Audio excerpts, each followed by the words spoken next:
श्रीरङ्गसिंहगिरिदेशिकपादसेवा प्राप्ताखिल द्रविडवेदरहस्यजातम् श्रीगौतमान्वयजमाश्रितभागधेयम् गोपालदेशिकमहं शरणम् प्रपद्ये।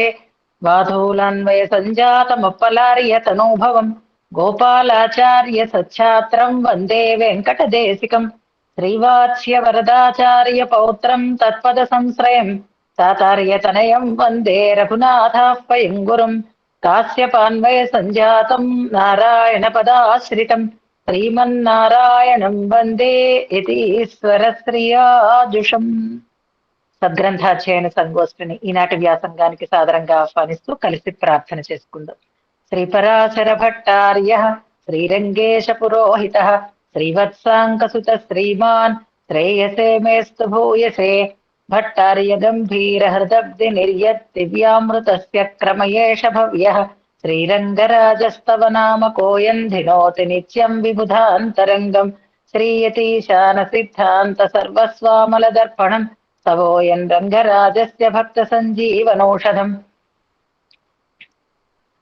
సప్త ప్రాకార మధ్యే సరసిజ ముకుళోద్భాసమానే విమానే కావేరీ మధ్యదేశే మృదుతర ఫణిరాఢ్భోగ పర్యంక భాగే నిద్రాముద్రాభిరామం కటినికట శిరః పార్శ్వ విన్యస్త హస్తం పద్మాధాత్రీకరాభ్యాం పరిచిత చరణం రంగరాజం భజేహం అతంత్రిత చమూపతి ప్రహిత హస్తమశ్వీకృత ప్రణీత మణిపాదుకం కిమితి చాకులాంతఃపురం అవాహన పరిష్క్రియం పతగరాజమారోహతః కరిప్రవర బృంహితే భగవతస్వరాయై నమః.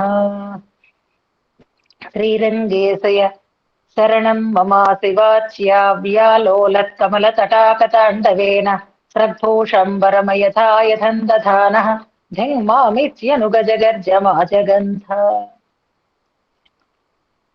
ఈనాడు గోష్ఠికి స్వాగత వచనాలను తెలియచేస్తూ నిన్నటి పాఠ్యాంశాన్ని చాలా ఇంపుగా మననం చేసి వినిపించినటువంటి పద్మజని మనసారా అభినందిస్తున్నాను. ఒక్కొక్కరిలో ఒక్కొక్క విలక్షణత్వం కనిపిస్తోంది. ఎంత నింపుగా అస్సలు తొట్టుపాటు అన్నది లేకుండా చాలా విషయాలని సమగ్రంగా కలుపుకుంటూ విషయాన్నంతటినీ వివరించినటువంటి తీరు చాలా అద్భుతంగా ఉంది. ఒక్కొక్క సారికి ఒక్కొక్క పరిణతి కనిపిస్తోంది మీ అందరిలోనూ కూడా. చాలా చక్కగా శ్లోకానుసంధానం చేసి ఏ దోషాలు లేకుండా విషయంలో కూడా ఏమీ కలగలుపుతనం లేకుండా చాలా బాగా కూర్చుకున్నారు. వ్యాఖ్యానంలో ఉండేటటువంటి అంశాలను అన్నింటినీ చక్కగా పరిశీలన చేసి ఏది ఎంతవరకు తీసుకోవాలో అంతవరకే కూర్చుకుని చాలా బాగుంది. ఎందుకంటే శ్లోకం చదవక్కర్లేకుండా రాగాది దూషితే చిత్తే అన్న చోట హంస బురద నీళ్లలో ఉండదు అనే దాన్ని కూర్చుకొని సమయాన్ని చక్కగా సేవ్ చేసుకున్నారు. విషయాన్ని కూర్చుకున్నటువంటి తీరు చాలా అభినందనీయంగా ఉంది. చెప్పినటువంటి తీరు కూడా చాలా ఇంపుగా శ్రావ్యంగా అంటారే అంత శ్రావ్యంగా చెప్పారు. అంతేకాదు ఒక రకమైనటువంటి వినయం ఆ మాటలలో చక్కగా పలుకుతోంది. ఆ రకంగా మీకు ఉండేటటువంటి సమర్థతని చక్కగా నిరూపించుకున్నందుకు మనసుకి చాలా ఆనందంగా ఉంది. చిన్న సవరణలు చెప్తాను. అధికార చతుష్టయం కాదు, అధికారి చతుష్టయం. అధికారులు అంటే అర్హులు. అధికారి చతుష్టయం, అధికారము కలిగిన వాడు అధికారి. అధికారులు నలుగురు కనుక అధికారి చతుష్టయం అని చెప్పుకోవాలి. కంగులం పగలం అనేటటువంటి దశకము ఆళ్వార్లు నాయికా భావనతో చెప్పలేదు, మాతృభావనతో చెప్పారు. అంటే తన కుమార్తెని చూపిస్తూ ఒక తల్లి రంగనాథుణ్ణి నిలదీస్తున్నట్లుగా ఉంటుందన్నమాట. అక్కడ అవస్థ చెప్పబడుతున్నది నాయికా అవస్థ చెప్తున్నారు. కానీ నమ్మాళ్వార్లు అక్కడ నాయికా భావనని పొందలే, మాతృభావనని పొందారు. రంగనాథుని పట్ల ప్రేమ కలిగినటువంటి తన కుమార్తె స్థితి ఇలా అయిపోయింది, ఈమె గురించి నువ్వేం ఆలోచిస్తున్నావు అని నిలదీస్తున్నటువంటి ఆ కుమార్తె తల్లి భావనతో నమ్మాళ్వార్లు ఆ దశకాన్ని చెప్పారు. అదొకటి చక్కగా గుర్తుపెట్టుకోవాలి. దాంట్లో మాత్రం మళ్ళీ అటు ఇటు అయితే బాగుండదు. తర్వాత ఛాందోగ్య వాక్యాన్ని మీరు అనుసంధానం చేశారు చూసారా, ఇది వాక్యం. ఇది శ్లోకం కాదు, ఇది శ్లోక పాదం కాదు. అంచేత దీన్ని ఎలా అనుసంధానం చేయాలంటే మీరు శ్లోక పాదాలను అనుసంధానం చేస్తున్నట్లుగా చేశారు. అలా కాకుండా తస్మై మృదిత కషాయాయ తమసహ పారం ప్రదర్శయతి భగవాన్ సనత్ కుమార. ఇది మామూలుగా ఒక వాక్యం అనుసంధానం చేస్తున్నట్లుగా చేస్తేనే బాగుంటుంది, శ్లోక భావంతో కాకుండా అనేదాన్ని కూడా సూచన చేస్తూ చాలా చక్కగా చెప్పారు తల్లి. చాలా ఆనందంగా ఉంది. మీలాంటి వాళ్ళందరూ కూడా సంప్రదాయాన్ని, విషయాలని ఇంత అందంగా అర్థం చేసుకుని చెప్పగలిగే తీరులో అభ్యాసం చేస్తున్నందుకు మనసారా ఆనందిస్తూ, ఇలాంటి సదవకాశం మీకు ఆచార్య అనుగ్రహంతో, భగవద్ అనుగ్రహంతో పరిపూర్ణంగా కలగాలి అని ప్రార్థన చేస్తూ ఈనాటి వ్యాసంగాన్ని శ్లోకానుసంధానంతో ప్రారంభం చేసుకుందాం. హర్తుం తమస్సదసతీ చ వివేక్తుమీశో మానం ప్రదీపమివ కారుణికో దదాతి తేనావలోక్య కృతినః పరిభుంజతే తం తత్రైవ కేపి చపలాస్థలభీ భవంతి అథ మృదిత కషాయాః కేచిదాజానదాస్య త్వరిత శిథిల చిత్తాః కీర్తి చింతా నమస్యాః విదధతి నను పారం భక్తి నిఘ్నా లభంతే త్వయి కిల తతమే త్వం తేషు రంగేంద్ర కిం తత్. ఇంతవరకు మనం అర్థంతో అనుసంధానం చేసుకున్నాం. ఇందులో తెలుసుకోవాల్సినటువంటి అంశాలన్నీ తెలుసుకున్నాం, మళ్ళీ మననం కూడా చేసుకున్నాం. ఇవాళ కొంచెం పాయింట్ వైజ్ గా గుర్తు చేసుకుంటూ ముందుకు సాగిపోవచ్చు. ఇంచుమించుగా అయిపోయినట్టే, మీకు అర్థమవుతుంది కదా. ఇంకా మనకి మిగిలిన పేజీలు ఎన్ని ఉన్నాయో తెలిస్తే దాన్ని బట్టి విషయం ఎంత తక్కువ ఉంటుంది అనేది, వ్యాఖ్యానంలో ఉండేటటువంటి పేజీలు చూసుకోండి, దాన్ని బట్టే మనం దీన్ని సులభంగా చెప్పేసుకోగలుగుతాము అనేటటువంటి నిశ్చయం వస్తుంది అనమాట. ఇటువైపు పేజీలు బుక్ బరువు పెరిగిపోయింది, ఇటువైపు ఇంకా తక్కువ ఉంది. అంటే ఇంకా ఇన్ని పేజీల్లోనూ కూడా శ్లోక అనుబంధ అర్థాలు లేవు, ఇంకా వివరాలు ఉన్నాయి, వ్యాఖ్యాన వ్యాసాలు ఉన్నాయి. కాబట్టి హాయిగానే అనుసంధానం చేసుకుంటా బెంగపడదు. ఇవాళ చెప్పుకునేటటువంటి అంశం కొంచెం సాంప్రదాయకమైనటువంటి, ఒక విలక్షణమైనటువంటి విషయాన్ని మనకి తెలియచేసేటటువంటి అంశం. జాగ్రత్తగా తెలుసుకొని రేపటి నుంచి 2 శ్లోకాలు అర్థంతో మనం వివరణ చేసుకునేటటువంటి ప్రయత్నం చేసుకుందాం. కర్మ, జ్ఞాన, భక్తి, ప్రపత్తి యోగాలు జ్ఞానులకి ఎలా ఉంటాయి అనేది ఈ 4 శ్లోకాలలోనూ చెప్పబడుతున్నటువంటి అంశం. కర్మయోగం సాత్విక త్యాగపూర్వకంగా చేస్తారు, అందుకే చేసినా చెయ్యనట్టే. జ్ఞానయోగంలో ఆత్మ శరీరంగా కలిగినటువంటి పరమాత్మని ఉపాసన చేస్తారు, పరమాత్మనే పొందుతారు. అలాగే వారికి ఉండేటటువంటి భక్తి యోగం ఎలా ఉంటుంది అంటే సహజమైనటువంటి దాస్యభావాన్ని కలిగి భగవద్విషయకమైనటువంటి ప్రవృత్తిని కలిగి ఉంటారు, అందుకే భగవంతుణ్ణే పొందుతారు వారు అని. భగవంతుణ్ణి పొందేటటువంటి సాధనములు కర్మయోగము, జ్ఞానయోగము, భక్తి యోగము జ్ఞానులు ఎలా అవలంబిస్తారు అనేదాన్ని వెనుకటి శ్లోకంలో మనం తెలుసుకున్నాం. నిన్నటి శ్లోకంలో 2 శృతి వాక్యాలు చెప్పబడ్డాయి. ఇందాక మనకి ఒక శృతి వాక్యాన్ని అనుసంధానం కూడా చేశారు, ఇంకో దాన్ని కూడా స్పృశించారు. అవి 2 కూడా, ఒకటి ఛాందోగ్యంలో ఉండేది, ఒకటి కఠోపనిషద్ వాక్యం.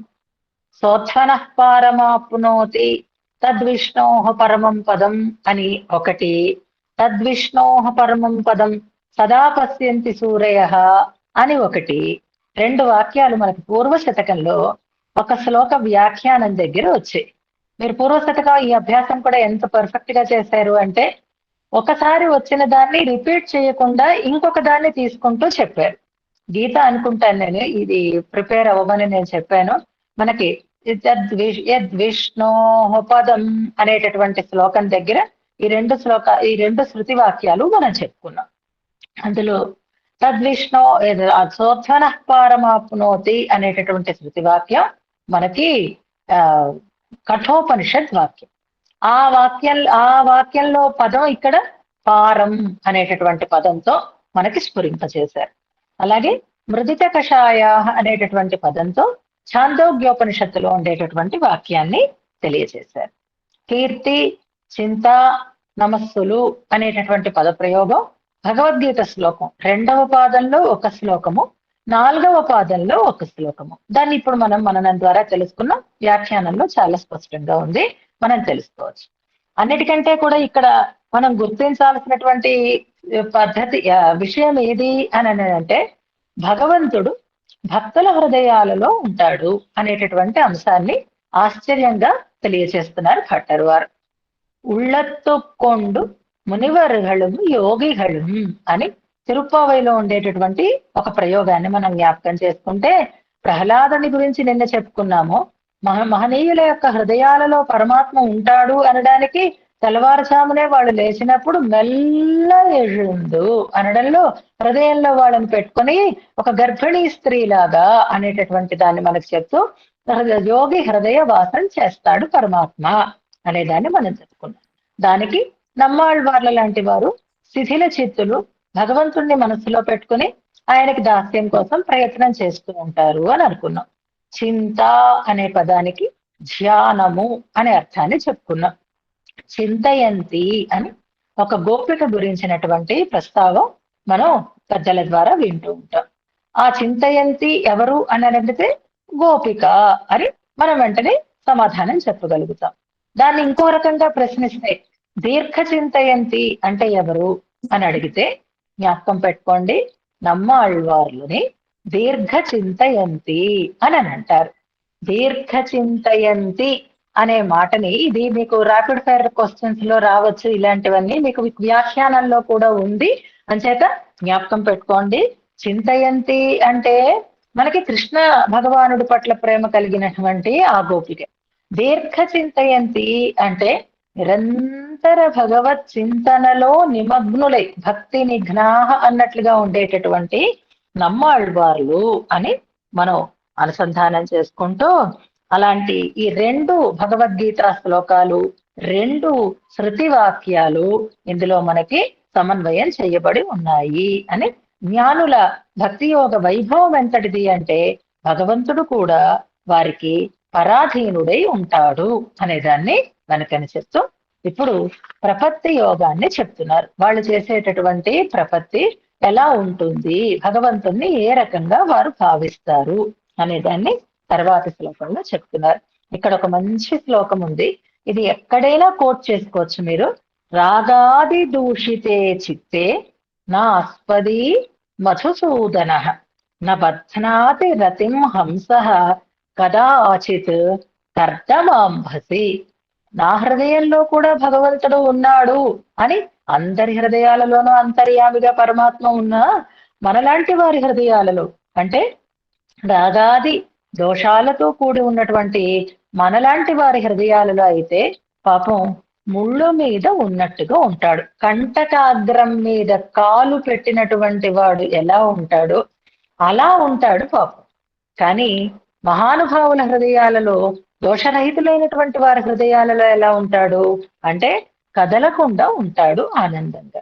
వారి హృదయాలు ఎలాంటివి అంటే హంస లాంటివి. పరమాత్మ హంస లాంటి వాడు. మానస సరోవరంలో తప్ప హంస బురద నీటిలో ఉండటానికి ఇష్టపడనట్లుగానే విశుద్ధమైన హృదయాలలో తప్ప మామూలు వారి హృదయాలలో స్వామి నిశ్చలుడై ఉండడానికి ఇష్టపడేవాడు కాదు. అలాంటి వారి హృదయాలలో ఆయన ఉంటాడు కాబట్టి అది చాలా ఆశ్చర్యం అనిపిస్తోంది అన్నారు. కిం తత్ అని భగవంతునికి అటువంటి భక్తుల పట్ల ఉండేటటువంటి ప్రేమని గురించి చాలా అందంగా తెలియచేశారు. ఇక ప్రపత్తి యోగం, ఇందులో ఒక సంప్రదాయకమైనటువంటి విషయం కూడా చెప్తున్నారు. జ్ఞానీత్వాత్మైవ మే మతం అని చెప్పిన మాటను కూడా మనం ఇక్కడ జ్ఞాపకం చేసుకోవాలి. నాకు అంత ఇష్టం అని చెప్పాడు పరమాత్మ. ఇక్కడ శ్లోకం 87వ శ్లోకం. ఉపాదత్తే సత్తా స్థితి నియమనాద్యై చిదచితౌ స్వముద్దిశ్య శ్రీమానితి వదతి వాగౌపనిషది ఉపాయోపేయత్వే తతిహ తవ తత్వం నతు గుణౌ అతస్త్వాం శ్రీరంగేశయ శరణం అవ్యాజమభజం. మళ్ళీ ఉపాదత్తే సత్తా స్థితి నియమనాద్యై చిదచితౌ స్వముద్దిశ్య శ్రీమానితి వదతి వాగౌపనిషది ఉపాయోపేయత్వే తదిహ తవ తత్వం నతు గుణౌ వతస్త్వాం శ్రీరంగేశయ శరణం అవ్యాజం అభజం. ఇందులో స్పష్టంగా ఉంది సంబోధనార్థకమైనటువంటి పదం శ్రీరంగేశయ అనేది. క్రియాపదాలు కూడా అంతకంటే స్పష్టంగా ఉన్నాయి. ఎన్ని ఉన్నాయి? 3 క్రియాపదాలు ఇందులో ఉన్నాయి. క్రియాపదంతోటే శ్లోకం ప్రారంభమైంది. మొదటి పాదంలో ఉపాదత్తే అనేది, రెండవ పాదంలో వదతి అనేది, 4వ పాదంలో అభజం అనేది. ఈ 3 కూడా క్రియాపదాలు. ఉపాదత్తే అంటే స్వీకరిస్తున్నాడు అని అర్థం.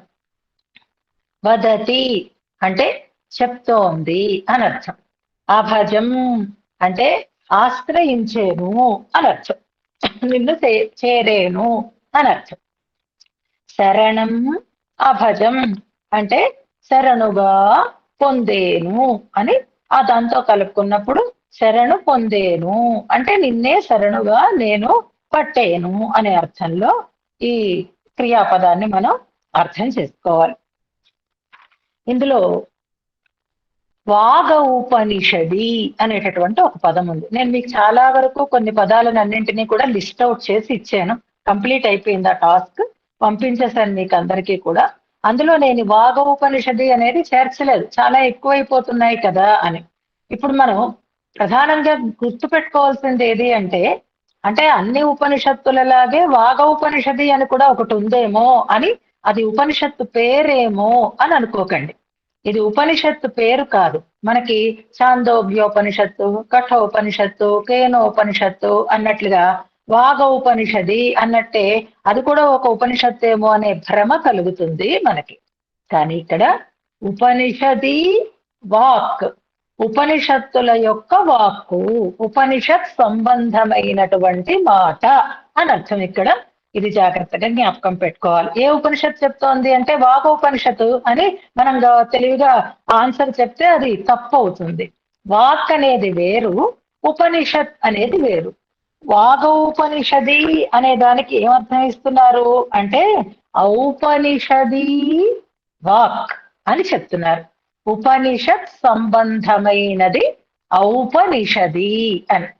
వాక్ అంటే మాట, ఉపనిషత్ సంబంధమైనటువంటి వాక్కు అంటే ఉపనిషత్తులు చెప్తున్నాయి అని తాత్పర్యార్థంగా మనం తీసుకోవాలన్నమాట. ఉపనిషద్ వాక్కులు ఏం చెప్తున్నాయి అనే దాన్ని చెప్తున్నారు. ఇందులో మనం కర్తృపదంగా వాగౌపనిషది అనే దాన్ని మొదట తీసుకుందాం. దానికి వదతి అనేటటువంటి క్రియాపదాన్ని చేర్చుకుందాం. వాగౌపనిషది వదతి, ఉపనిషద్ వాక్కు అంటే ఉపనిషత్తు అని తాత్పర్యంగా మనం తీసుకోవచ్చు. ఉపనిషత్తులు ఏమని చెప్తున్నాయి అంటే దాన్ని వివరణ చేస్తున్నారు. ఏమని చెప్తున్నాయి అంటే ఉపాదత్తే అనేది కూడా క్రియాపదమే. ఎప్పుడైతే క్రియాపదాలు వేరువేరుగా ఉన్నాయో కర్తృపదాలు కూడా అలాగే ఉండొచ్చు, లేక దానికి సెంటెన్సే 2 రకాలుగా కూడా ఉండొచ్చు. ఇక్కడ మనం వదతి అనే క్రియాపదానికి వాగౌపనిషది వదతి అని తీసుకున్నాం. అలాగే ఉపాదత్తే అనేటటువంటి క్రియాపదానికి స్వీకరిస్తున్నాడు అని అర్థం. వాగౌపనిషది ఉపాదత్తే అని మళ్ళీ ఇదే కర్తృపదాన్ని అక్కడ పెట్టుకోకూడదు. ఏమని, ఏ కర్తృపదాన్ని పెట్టుకోవాలి అంటే శ్రీమాన్ అనేటటువంటి పదం ఉంది చూడండి శ్లోకంలో. శ్రీమాన్, శ్రీమాన్ అంటే శ్రీయపతి అని అర్థం అన్నమాట. శ్రీమాన్ ఉపాదత్తే, ఇది ఒక కొటేషన్స్ లో పెట్టినటువంటి వాక్యంగా ఇతి అని కోట్ చేసి కింద మనం పెట్టి అని చెప్తున్నారు అన్నట్లుగా వాగౌపనిషది వదతి. ఏమని వదతి అంటే శ్రీమాన్ ఉపాదత్తే ఇతి వదతి. శ్రీమాన్ పరమాత్మ లక్ష్మీపతి శ్రీయపతి స్వీకరిస్తాడు అని చెప్తోంది అంటున్నారన్నమాట. ఏమిటి స్వీకరిస్తాడా ఆయన అని మళ్ళీ మనం క్వశ్చన్ వేసుకుంటే దానికి సమాధానం మనకి మొదటి వాక్యంలో ప్రారంభమవుతుంది. మొదటి పాదంలో ఏమిటి ఆయన స్వీకరిస్తాడు, ఎలా స్వీకరిస్తాడు అంటే చిదచితౌ ఉపాదత్తే అని తీసుకోవాలి. చిదచిత్తులని అని చెప్తున్నారు. ఎలా వాటికి ఉండేటటువంటి స్థితి ఏది అంటే సత్తా, స్థితి, నియమన, ఆది అని 4 పదాలు అక్కడ ఉన్నాయి చూడండి. సత్తా అంటే ఉనికి, స్థితి అంటే రక్షణ, నియమన అంటే నియమించుట, ఆది మొదలైనవి అని అర్థం అన్నమాట. అంటే ఈ చేతనాలన్నింటికీ కూడా సత్త కలిగించుట, స్థితి కలిగించుట, వాటిని నియమించుట మొదలైనవన్నీ కూడా అంటున్నారు. ఈ మొదలైనవి అంటే ఇప్పుడు సత్తా అంటే సత్త కలిగించుట అంటే అర్థం ఏమిటి? మనం అచిద విశేషిత అనే శ్లోకాన్ని జ్ఞాపకం చేసుకోవాలి. అక్కడ ఆ చిదచిత్తులన్నీ ఎలా ఉన్నాయి అంటే అచిద విశేషితముగా ఉన్నాయి. అంటే ఉన్నాయా లేదా అన్నట్లుగా కలిసిపోయి ఉన్నాయి అంటారు. సత్త కలిగించటం అంటే ఇప్పుడేమిటి? ఉనికిని కలిగించుట అని అర్థం అన్నమాట. ఉన్నాయి అని తెలిసేటట్లుగా చేయుట అంటే సృష్టి చేయుట అని మనం అర్థం చేసుకోవాలి. ఇప్పుడు గోష్ఠిలో చాలా మంది ఉన్నారు.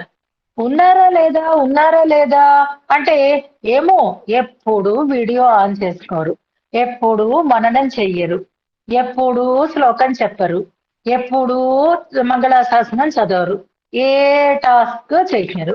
ఒక ఐడి మాత్రం కనిపిస్తూ ఉంటుంది అనుకోండి. అప్పుడు వాళ్ళు ఉన్నా ఉనికి లేకుండా ఉన్నట్టే లెక్క అన్నమాట. ప్రళయకాలంలో భగవంతుని యొక్క ఉదరంలో అలాగే ఈ చిదచిత్తులు ఒకదానితో ఒకటి పెనవేసుకొని ఒకటిగా ఉంటాయి. అలా కాకుండా వాళ్ళు ఉన్నారు అని ఇవాళ తుమ్మల పద్మజ గారు ఉన్నారు అని చెప్పాలా? అక్కర్లేదు. నిన్న మొన్న ఇలా మననం చేస్తున్న వాళ్ళ విషయంలో ఉన్నారు అని చెప్పాలా? అక్కర్లేదు. ఎందుకని అంటే వాటిలో ఉండేటటువంటి చైతన్యం మనకి కనపడేటట్లుగా ఉంది కాబట్టి దాన్ని సత్తా అంటారు, ఉనికి అంటారు. అంటే సృష్టి చేయుట అని అర్థం. వాటికి సత్తని కలిగించటము అంటే వాటిని సృష్టించుట.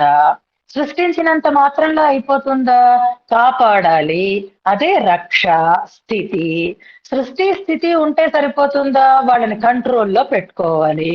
అందుకని నియమనములతో వీటితో పాటుగా ఏం చేస్తున్నాడు ఆయన? ఆది శబ్దంతో మనం ఏం చెప్పుకోవాలి? మిగిలిన పనులు ఏం చేస్తాడు ఆయన అంటే సృష్టించుట, రక్షించుట, సంహరించుట. ఇవి ప్రధానంగా సృష్టి స్థితి సంహారాలు భగవంతుడు చేస్తాడు. అంతఃప్రవిష్ట శాస్త్ర, అందరిలోనూ ప్రవేశించి ఆయన శాసిస్తాడు కనుక నియమనం కూడా సర్వేశ్వరుడు అని అందుకే మనం చెప్పబడతాడు. ఇందులో 3 చెప్పారు. ఇంకా ఆయన చేసే పనులేవి? అవి ఆది అనే శబ్దంతో చెప్తున్నారు. ఆది శబ్దంతో మనం ఇక్కడ ఏం తీసుకోవచ్చు అంటే ఇక్కడ చెప్పబడిన వాటిని తీసుకుంటాం. సంహారం ఇక్కడ చెప్పబడలేదు, సంహారం కూడా ఆయనే చేస్తాడు. అంతేకాదు మనకి మోక్షాన్ని ఎవరిస్తారు? మనకి ముక్తిని ఎవరిస్తారు? ఆయనే ఇవ్వాలి. ముక్తి ప్రదాత ఆయన తప్ప మరొకడు కాదు. అంచేత ఆది అనే శబ్దంతో ముక్తిని ఇవ్వడము, సంహరించటము మొదలైన వాటిని అన్నింటినీ కూడా తీసుకోవచ్చు. ఇదే క్రమంలో మనకి ధృతి, నియమన, రక్షా, వీక్షణై, శాస్త్రదాన ప్రభృతిభిర చికిత్స్యాన్ అనేటటువంటి శ్లోకాన్ని జ్ఞాపకం తెచ్చుకుందాం. అలాగే ఇంకొక శ్లోకం కూడా ఉంది, స్థిత్యుత్పత్తి ప్రవృత్తి అనేటటువంటి శ్లోకం. ఈ క్రమంలో ఇవన్నింటినీ చేస్తున్నటువంటి వాడు ఎవరు అంటే ఈశ్వరుడు. ఆయనే జగత్కారణ తత్వము అని ఆ శ్లోకాలలో ఉండే విషయాలని మనం జ్ఞాపకం చేసుకోవచ్చు. ఇప్పుడు ఇవన్నీ ఆయన ఎందుకోసం చేస్తున్నాడు అని ఒక ప్రశ్న వచ్చిందనుకోండి. ఎందుకోసం చేస్తున్నాడు? మన కోసం చేస్తున్నాడా? తన కోసం చేస్తున్నాడా? ఇక్కడ జాగ్రత్తగా గమనించండి. భగవంతుడు తన కోసం చేస్తున్నాడు, మన కోసం కాదు అనేది ఇందులో. ఎందుకని అంటే ఇప్పుడు మనకి చీర ఉంది, బట్ట ఉంది, మనం ఉన్నాం. ఈ బట్టని మనం కట్టుకుంటున్నాం. బట్టని మనం కట్టుకోవడం అనేది బట్టకి ఉపకారమా, మనకి అవసరమా, మన కోసం మనం ఆ పని చేస్తున్నామా, లేక ఆ వస్తువు యొక్క ఉనికి కోసం మనం ఆ పనిని చేస్తున్నామా అంటే మన కోసమే చేస్తున్నాం. ఎందుకని అవన్నీ కూడా మనకి శేషములు కనుక అనేటటువంటి స్థితిలో భగవంతునికి శేషమైనది ఈ చిదచిత్తులన్నీ కూడా భగవత్ శేషభూతములైనటువంటి వస్తుజాతమంతా కూడా సక్రమంగా చూసుకుని కాపాడుకుని రక్షించుకొని ఉండేటట్లుగా చూసుకొని ఈ పనులన్నీ చేసేది ఎందుకోసం అనంటే స్వశేషతయా అంటారు. అంటే తన కోసముగా చేస్తాడు, స్వార్థం కోసం అంటే తన ప్రయోజనం కోసం అని అనుకోవాలన్నమాట. తన ప్రయోజనం కోసం తాను చేస్తాడు, మనకి మంచి చేయడం అనేది కాదు. అంటే మన కోసం ఆయన సృష్టి చెయ్యడం దయమానమనా అని అక్కడ మనం అనుకున్నాం, దయతో చేస్తాడు అని మనం అనుకున్నాం. కానీ ఉపనిషత్తులు ఏం చెప్తాయి అంటే ఇప్పుడు నీకు పొలం ఉంది, నీకు ఇల్లు ఉంది, నీకేదో కొంత ధనం ఉంది, వాటినన్నింటినీ గురించినటువంటి కేర్ టేకింగ్ తీసుకోవలసినటువంటి బాధ్యత కూడా ఎవరిది ఉంది అంటే నీకే ఉంటుంది. అలాగే ఈ సకల చరాచరాల గురించినటువంటి ఏ పని చేసినా అది ఆయన స్వం ఉద్దేశ్య తన కోసము అన్నట్లుగా. ఎందుకంటే ఆయన స్వామి ఇది సొత్తు కాబట్టి సొత్తుని జాగ్రత్త చేసుకోవడం అనేది స్వామి కార్యం కాబట్టి స్వముద్దిశ్య ఉపాదత్తే అని చెప్తున్నారు. ఈ చిదచితవు చిదచిత్తులని అన్నింటినీ ఇక్కడ పదం ప్రయోగం జ్ఞాపకం పెట్టుకోండి. మనం వేరే ప్రాక్టీస్ చేయక్కర్లేదు, ఇలా గుర్తు తెచ్చుకుంటే సరిపోతుంది మనకి. చిదచితవు అని ఇక్కడ ప్రయోగం ఉంది. ఇంచుమించుగా ఇలాంటి ప్రయోగమే మనకి ఇంకొక శ్లోకంలో కూడా వచ్చింది, చిదచితి అనేటటువంటి ప్రయోగం. మీరందరూ శ్లోకాలు చదివేశారు కాబట్టి ఎవరి శ్లోకమో అది జ్ఞాపకం చేసుకోండి. చిదచితి నిత్యరాజన్వతి అనేటటువంటి ఒక శ్లోకం దగ్గర వస్తుంది. ఆ చిదచితి లాంటి ప్రయోగాన్ని మనం మళ్ళీ జ్ఞాపకం చేసుకున్నాం అనుకోండి, మనకి సదసతి అనేటటువంటి ఒక ప్రయోగం జ్ఞాపకంకి రావాలి. సదసతీ చ వివేక్తు మీశ మొట్టమొదటి శ్లోకంలోనే సత్తు అసత్తు సదసతి అని వచ్చింది. అలాగే చిదచితి అనేటటువంటి ఒక ప్రయోగం వచ్చింది, సదసతి చిదచితి అనే ప్రయోగం. ఇప్పుడు ఇక్కడ కొంచెం మార్పు వచ్చి చిదచితే అని ఉండాలి మామూలుగా వ్యాకరణ ప్రయోగంగా, కానీ దీనికి కూడా సాధుత్వాన్ని చెప్తారు. చిదచితౌ ఈ చిదచిత్తులను ఆయన తన కోసముగా స్వీకరిస్తున్నాడు, తన కోసముగా సృష్టి స్థిత్యాదులను అన్నింటినీ చేస్తున్నాడు అని ఉపనిషది వాగ ఉపనిషది వదతి అంటున్నారు. అంటే ఉపనిషత్తులలో పరమాత్మ చిదచిత్తులని నిర్వహించటం అనేది తనని ఉద్దేశించి అని మనకి తెలియబడుతోంది అంటూ ప్రారంభం చేస్తున్నారు. అంటే ఇప్పుడు ఈ కరణ కళేబరాలను ఇవ్వడం కానీ, వాటిని సృష్టించటం కానీ, వాటిని కాపాడడం కానీ, వాటిని మళ్ళీ వాటికి ముక్తిని ఇవ్వటం కానీ, ఇవన్నీ కూడా భగవంతుడు ఎలా చేస్తాడు అంటే స్వం ఉద్దేశ్య తన కర్తవ్యముగా భావించి, తాను వాటిని సంరక్షించటం తన పనిగా భావించి, తన కొరకుగా భావించి చేస్తాడు అని చెప్తున్నాయి ఉపనిషత్తులు అంటారు. ఇప్పుడు నేను సమన్వయం మళ్ళీ ఒకసారి ప్రతిపదార్థం చెప్తాను, జాగ్రత్తగా గమనించండి. మొట్టమొదటి ఎప్పుడూ కూడా మనం ప్రతిపదార్థంలో సంబోధనార్థకమైనటువంటి పదాన్ని ఫస్ట్ పెట్టుకోవాలి. శ్రీరంగేశయ అనేది సంబోధనార్థకమైనటువంటి పదం. ఇప్పుడు కర్తృపదాన్ని మొదట పెట్టుకోవాలి, క్రియాపదాన్ని చివరికి పెట్టుకోవాలి. మన దాంట్లో ఇప్పుడు క్రియాపదాలు 3 ఉన్నాయి. ఈ శ్లోకంలో తాను చేస్తున్న పనిని చెప్తున్నారు, ఉపనిషత్తు చేస్తున్న పనిని చెప్తున్నారు కాబట్టి ముందు మనం వాగ ఉపనిషది అనేటటువంటి దాన్ని కర్తృపదంగా తీసుకుందాం. ఉపనిషత్తులు అని చెప్పుకుందాం, ఉపనిషద్ వాక్కులు అని చెప్తున్నా. ఏం చెప్తోంది ఉపనిషత్?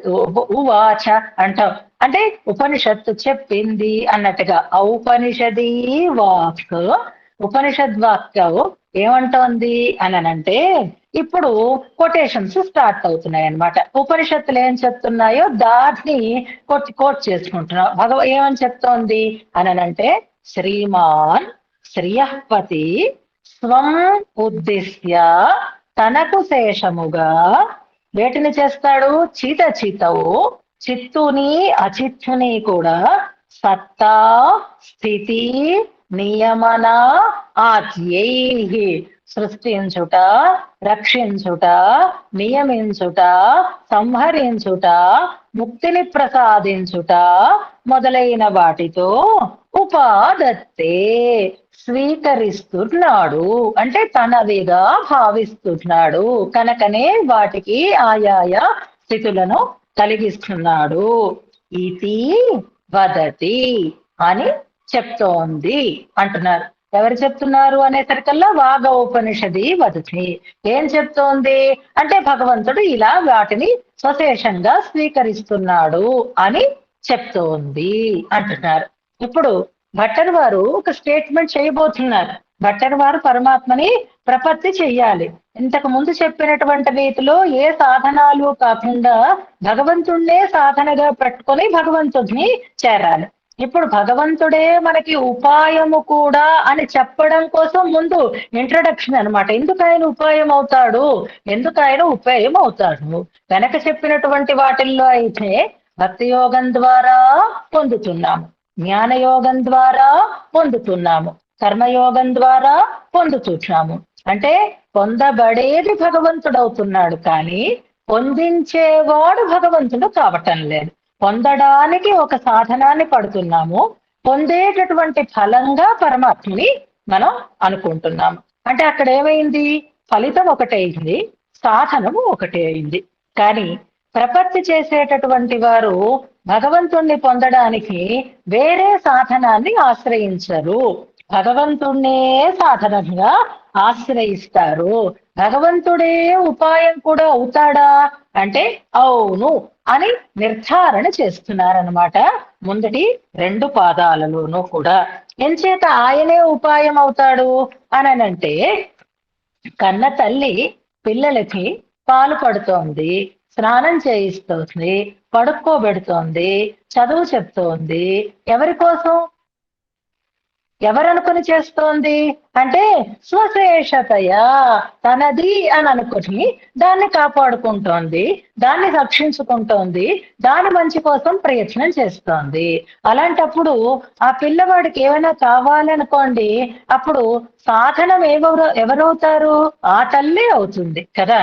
పొందబడేది ఎవరవుతారు? ఆ తల్లే అవుతుంది కదా. ఇదే ఉపాయత్వము ఉపేయత్వము అని చెప్పినప్పుడు ఆవుని మన దగ్గరికి రప్పించటానికి గడ్డే సాధనం అవుతుంది, ఆవుకు పెట్టేది గడ్డే అవుతుంది అంటారు. ఒక పిల్లవాడు ఎత్తుగా ఒక మంచం మీద, ఒక గట్టు మీద, ఒక ఎత్తుగా ఉన్న ప్రదేశం మీద కూర్చుని ఏడుస్తున్నాడు. ఆయన ఏడుస్తున్నది దేనికి అంటే, అమ్మ దూరంగా ఉంది, అమ్మ కావాలి అని ఏడుస్తున్నాడు. ఇప్పుడు ఆ పిల్లవాడు అమ్మని చేరాలి అంటే అమ్మే వెళ్ళి ఆ పిల్లవాడిని ఆ గట్టు మించి దించి తన దగ్గరికి తీసుకురావాలి. అంటే ఆయన అమ్మని చేరడానికి ఉపాయము అమ్మే అవుతుంది, ఆయన చేరేది అమ్మనే చేరుతున్నాడు.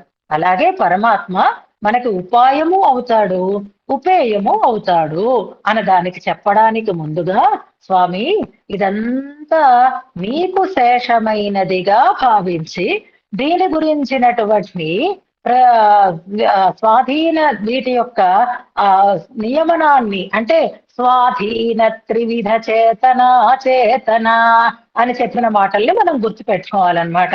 ఇవన్నీ తన అధీనంలో ఉండేటట్లుగా చేసుకుంటాడు.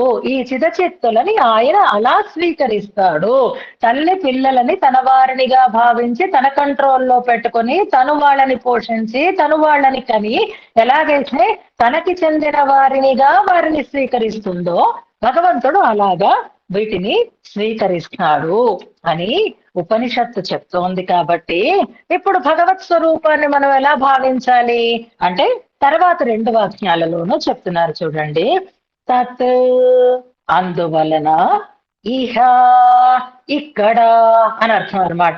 తత్ అనే పదం ఒకటి ఉంది, అతహ అనేటటువంటి పదము ఒకటి ఉంది. అతహ అనేది అందువల్ల అనే అర్థం, తత్ అనేది అందువల్ల అనేటటువంటి అర్థాన్ని ఇస్తుంది. వెనక చెప్పినటువంటి స్టేట్మెంట్ ని తెలియచేసి అందువల్ల అంటే స్వామి అయినటువంటి శ్రీయపతి ఈ చిదచిత్తులనన్నింటినీ తన సొత్తుగా భావించి వాటి ప్రవృత్తి స్థితులనన్నింటినీ కూడా తన అధీనంలో పెట్టుకుంటాడు అని శృతి ప్రతిపాదిస్తూ ఉండడం వలన అంటున్నారు. ఇహ అంటే ఇక్కడంటే నా విషయంలో, అంటే ఇప్పుడు నేను జ్ఞాని విషయంలో భగవంతుణ్ణి పొందడానికి ఇతర మార్గాలు ఉండొచ్చుగాక, భక్తి యోగం ద్వారా భగవంతుడు లభ్యమవుతాడు, ఆయనే చెప్పాడు ఆయన. కానీ ఎందుకు శృతి ప్రతిపాదితమైనటువంటి నీ తత్వం ఇలా ఉన్నప్పుడు మేము సాధ్యోపాయంతో ఎందుకు నిన్ను పొందాలి, సిద్ధోపాయంతో నిన్ను పొందుతాము అంటున్నారు. సిద్ధోపాయము అంటే పరమాత్మ, సాధ్యోపాయములు అంటే కర్మ, జ్ఞాన, భక్తి, యోగములు అన్నమాట. అంచేత స్వామి తదిహ అందువల్ల నా విషయంలో అని చెప్తున్నారు. నా ఇహ అంటే ఇక్కడ, అంటే నా విషయంలో ఉపాయోపేయత్వే నీకుండేటటువంటి ఉపాయత్వము, ఉపేయత్వము అనేటటువంటి రెండు స్థితులు కూడా నువ్వే ప్రాపకమవుతావు, నువ్వే ప్రాప్యము అవుతావు. ఇహ అంటే నా విషయంలో అనే దాంట్లో విశిష్టత ఏమిటి అంటే, నేను మిగిలిన వారిలాగా అన్ని చెయ్యగలిగినటువంటి వాడను కాదు. కర్మజ్ఞాన భక్తియాది యోగాలని అనుసరించి నిన్ను పొందడానికి తగినటువంటి శక్తివంతుడను అయితే నేను కానే కాదు. నాకు అకించనత్వం అనేది వచ్చింది, నాకేమీ సాధనలు లేవు. అందుకని ఇహ నా విషయంలో అయితే గొప్ప గొప్ప వాళ్ళు, ప్రహ్లాదుడు లాంటి వారు భక్తి యోగంతో భగవంతుణ్ణి పొందగలుగుతారేమో, కానీ నాకైతే అంత శక్తి లేదు. కాబట్టి నేను ఎలాంటి వాడిని, ప్రపత్తి చెయ్యటానికి సిద్ధంగా ఉన్నవాడను కనుక. ఒక్కసారి పేజ్ నెంబర్ 561 తీసుకోండి.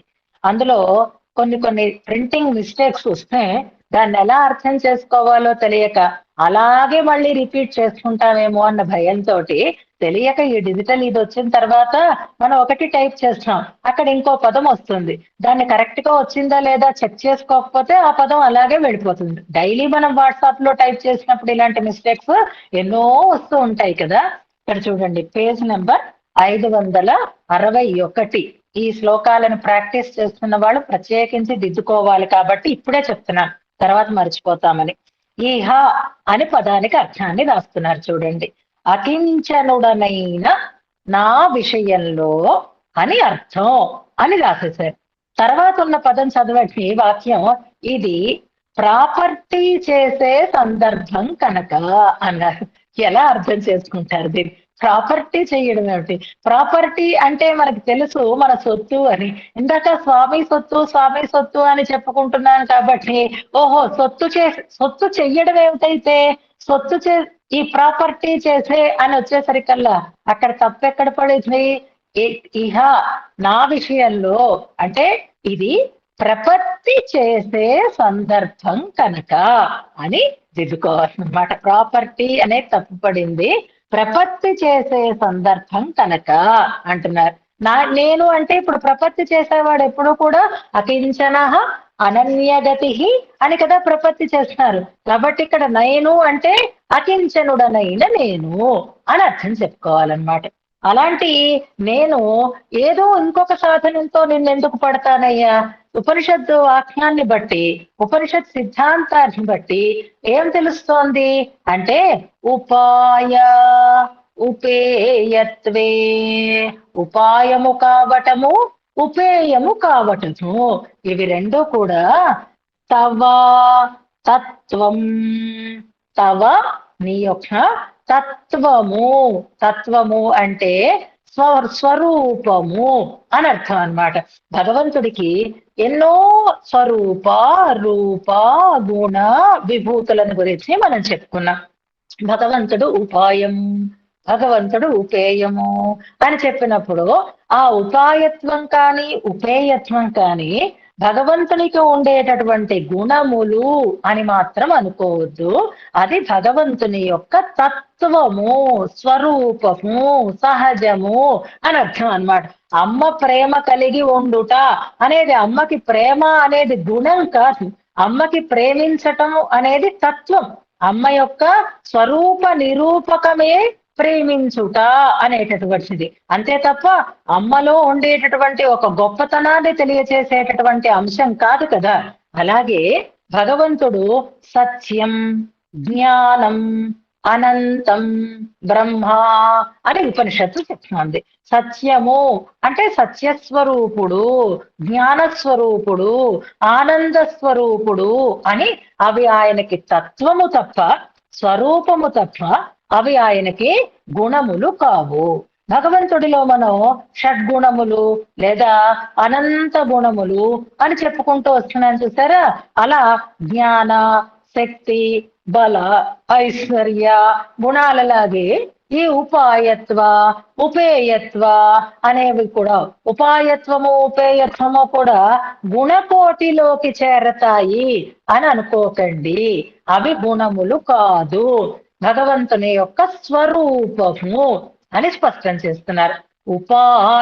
ఉపాయోపేయత్వే తవ తత్వము, నీ తత్వము సుమా ఉపాయముగా ఉండుట, ఉపేయముగా ఉండుట అనేది. తత్వం అంటే ఏమిటి?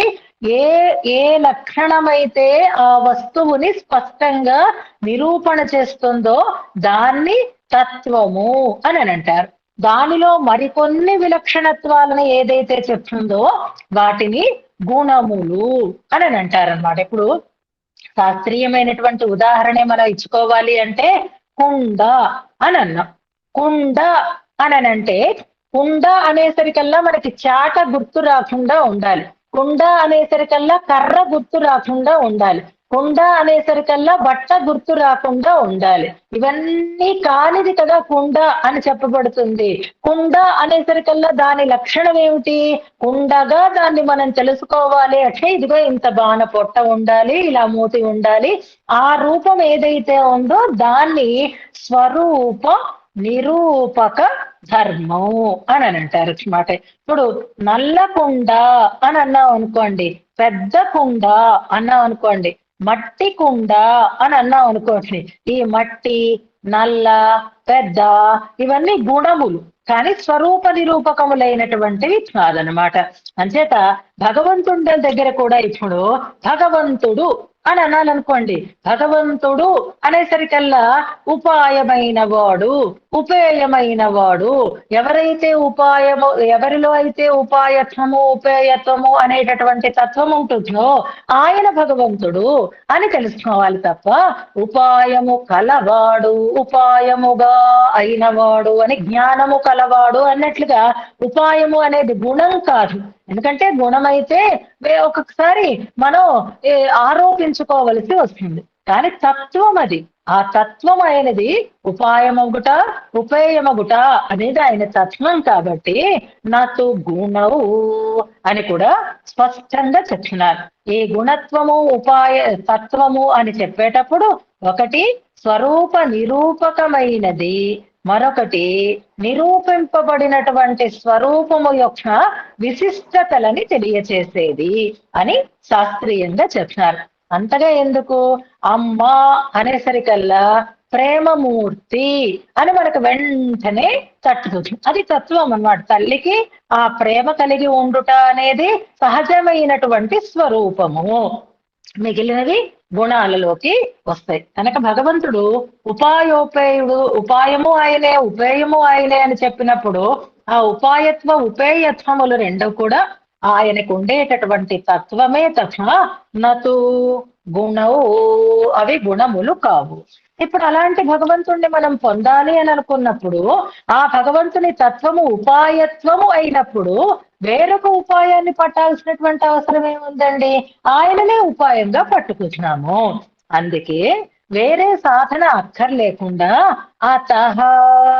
అందువలన త్వాం, నిన్ను ఎలా నేను పడుతున్నాను అంటే అవ్యాజం, వేరే ఏ హేతువు అక్కర లేకుండా, వేరే ఏ కారణము అక్కర లేకుండా అంటున్నారు. అంటే సాధనలోనూ మరొకటి అక్కర్లేదు, ఫలితంలోనూ మరొకటి అక్కర్లేదు.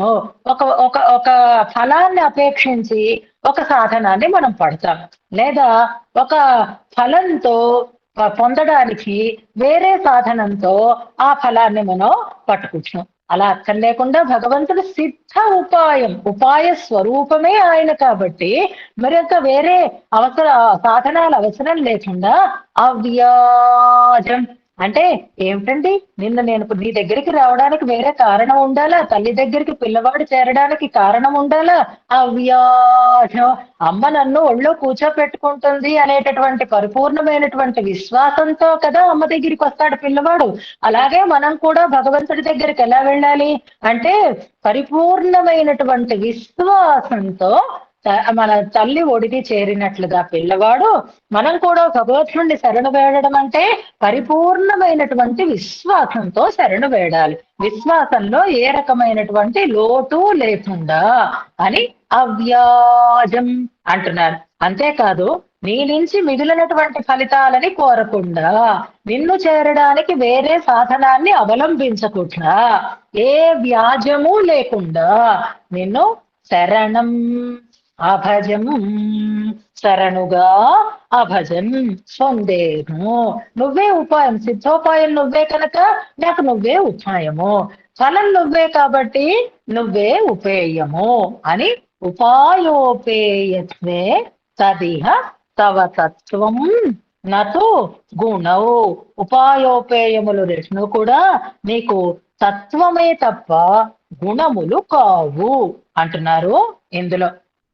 చేత అంటే ఈ చిదచిత్తు అంతా కూడా ఆయనకే చెందినది కనుక అందుకనే ఆయన ఉపాయమవుతున్నాడు అనంటే కరణ కళేబరాదులను అన్నింటినీ ఇవ్వడం, భగవంతుణ్ణి కీర్తించగలిగేటటువంటి మనస్సుని ఇవ్వడం, ఇలాంటివన్నీ ఆయన మనకి అందజేస్తున్నాడు కాబట్టి ఆ రకంగా ఆయన ఉపాయం అవుతున్నాడు. కరణ కళేబర ప్రధాన చూడండి 561వ పేజీ చూడండి. ఆయన ఉపాయత్వాన్ని చెప్పేటటువంటి పనులు ఏవి, ఆయన సహజంగా ఆయనే పురుషార్థం కాబట్టి ఉపేయం అవుతాడు అనడాన్ని విశ్లేషణ చేసి చెప్తున్నారు.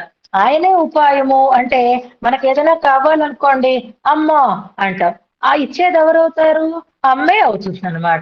మనకి ఇప్పుడు కర్మానుభవం చేయాలి అంటే కరణ కళేబరాలు కావాలి, ఎవరిస్తున్నారు, కరణ కళేబర ఈర్ఘటైతుం దయమానమనా అనేది గుర్తు చేసుకుంటే మనం కరణ కళేబర ప్రధాన అంటే సృష్టి చేయుట, రక్షణ, నియమనాదీని కుర్వతః ఉపాయత్వం సిద్ధం.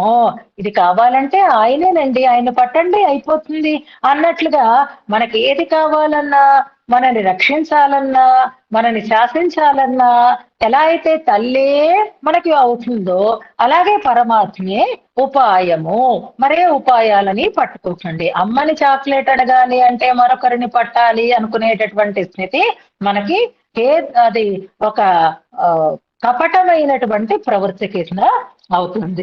నిరుపాధిక స్వామిన సమస్త కళ్యాణ గుణాత్మకస్యైన, ఆయన సమస్త కళ్యాణ గుణాత్మకుడు, ఆ కళ్యాణ గుణ అనుభవమే మనకి ఫలితము.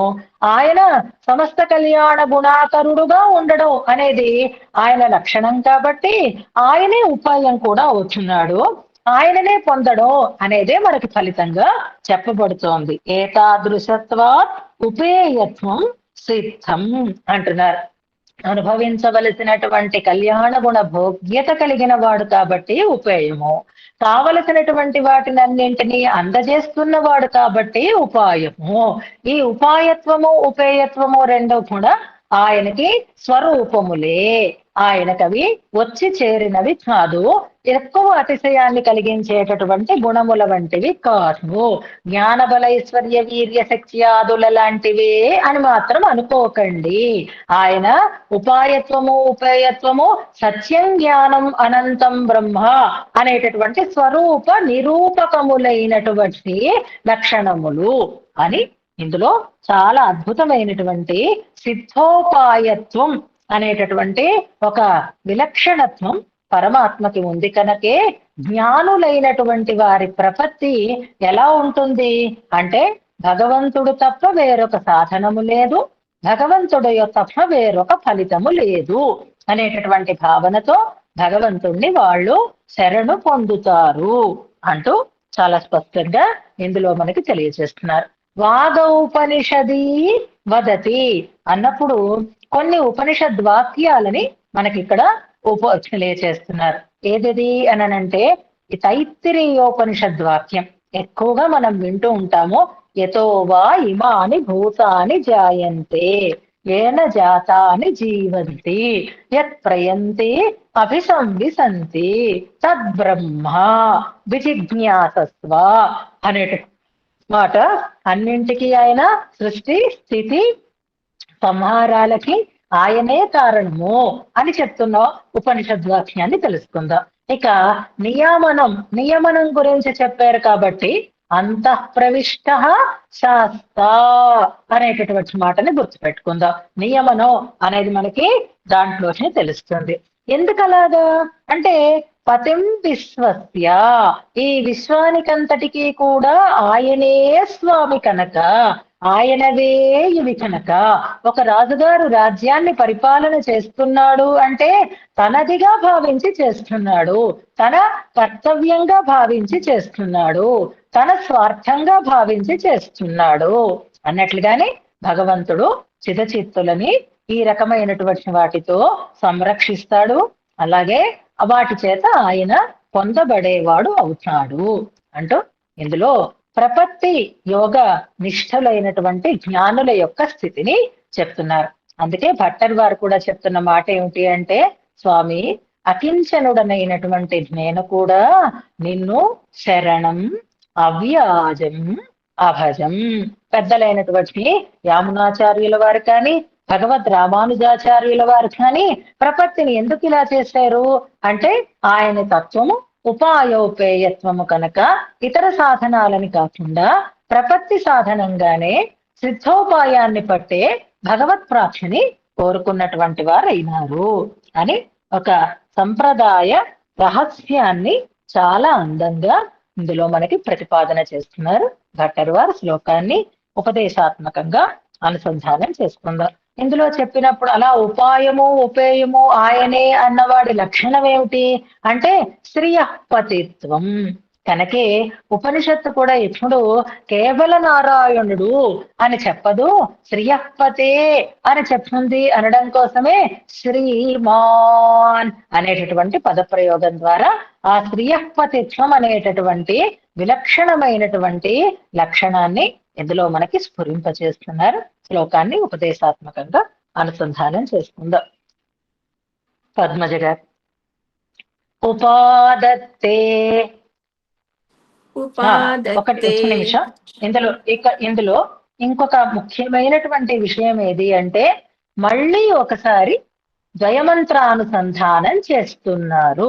ఇంతకు ముందు మనం 2 శ్లోకాలలో ద్వయమంత్రార్థ వివరణం చేస్తున్నారు, ద్వయమంత్ర సారాన్ని చెప్తున్నారు అని 2 శ్లోకాలు మనం చెప్పుకున్నాం చూసారా. మళ్ళీ ఇందులో కూడా ద్వయమంత్రాన్ని అనుసంధానం చేస్తున్నారు. ఈ శ్లోకం కూడా ద్వయమంత్రానుసంధానము, అది ద్వయమంత్ర వివరణం అయితే, ద్వయమంత్ర సారాన్ని చెప్పినది అయితే ఇందులో ద్వయమంత్రమే చెప్పబడుతుంది. ఏమని అంటే శరణం అవ్యాజం అభజం అంటే శ్రీమన్నారాయణ చరణో శరణం ప్రపంచే శ్రీమతే నారాయణాయ నమః అనేటటువంటి ద్వయమంత్రం ఇందులో మనకి స్పష్టంగా చెప్పబడుతోంది. ఆయనే ఉపాయము, ఆయనే ఉపేయము. ద్వయమంత్రంలో మొదటి వాక్యం ఉపాయ స్వరూపాన్ని చెప్తోంది, రెండవ వాక్యం ఉపేయ స్వరూపాన్ని చెప్తోంది కనుక అవి రెండూ నువ్వే కనుక నిన్ను నేను శరణు పొందుచున్నాను అనడంలో ద్వయమంత్రాన్ని అనుసంధానం చేస్తున్నారు అంటారంటే ఈ శ్లోకం కూడా ద్వయమంత్రానుసంధానమే అనేది ప్రధానమైనటువంటి అంశం గుర్తుపెట్టుకోవాలి.